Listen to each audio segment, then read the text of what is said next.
Assalamualaikum warahmatullahi wabarakatuh. Bismillah, alhamdulillah, wassalatu wassalamu ala rasulillah. Dalam sebuah video statement Ustadz Idrus Ramli mengatakan ada sebuah ayat yang harus ditakwil, karena nanti kalau tidak ditakwil akan berbahaya bagi orang awam. Karena dalam ayat tersebut mengatakan bahwa sujudlah dan mendekatlah. Kalau orang awam akan mengatakan ini, wah bahaya ini, bahwa nanti orang awam mengira bahwa Allah di bawah karpet. Orang awam mana yang mau berpikir bahwa Allah di bawah karpet?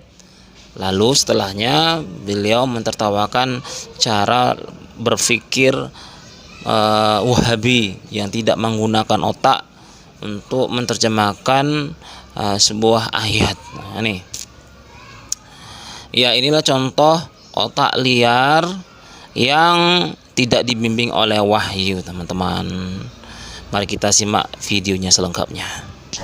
Sujudlah dan mendekatlah. Kalau ini tidak ditakwil, ini bahaya, karena berarti Allah ada di bawahnya karpet ini.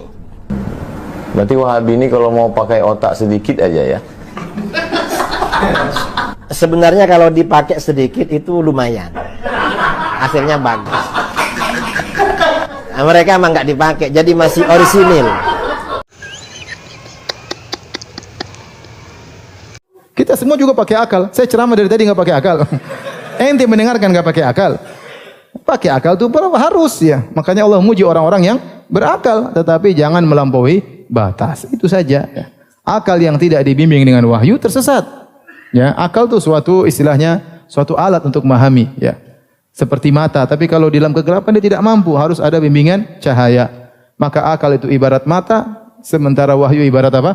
Cahaya. Kalau tidak dibimbing dia akan liar. Dan kita tahu akal punya batasan. Akal punya batasan. Contoh, saya suruh antum pikirkan tentang ruh. Antum nggak bisa mikir ruh itu hakikatnya apa. Antum nggak bisa mikir. Yas'alunaka 'anir ruh wa yas'alunaka 'anir ruh. Qul ruhu min amri rabbi.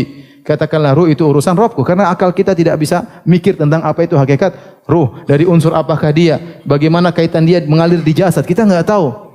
Ya, bagaimana cara keluarnya, kita nggak tahu. Itu rahasia Allah Subhanahu wa taala. Ya sudah kita bahas kemarin, akal saja suruh mikir bidadari kayak apa, nggak sampai akal ya. Yang paling dipikirkan paling istrinya. Itu kemampuan tertinggi akal untuk merenungkan ya. Atau istri orang lain yang dia pikir. Pokoknya otak ini punya keterbatasan, sudah jelas. Ya. Antum mikirin saja banyak yang tidak bisa antum pikirkan. Di balik alam ini apa? Ya. Langit luasnya kayak apa? Akal nanti nggak masuk.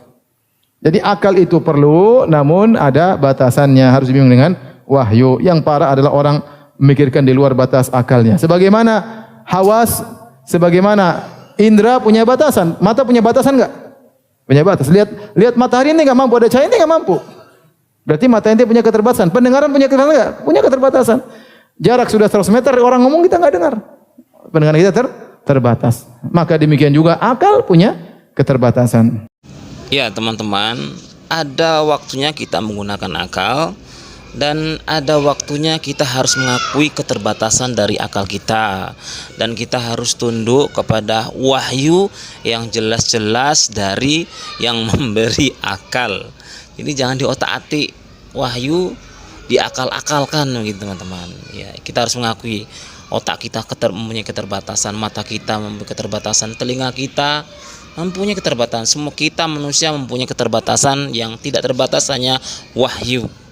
Apa yang tidak kita mengerti dari wahyu bukan berarti tidak bisa diterima oleh akal. Maka akallah yang harus disesuaikan dengan wahyu. Demikian teman-teman, terima kasih sudah menyimak video ini. Barakallahu fikum. Wassalamualaikum warahmatullahi wabarakatuh.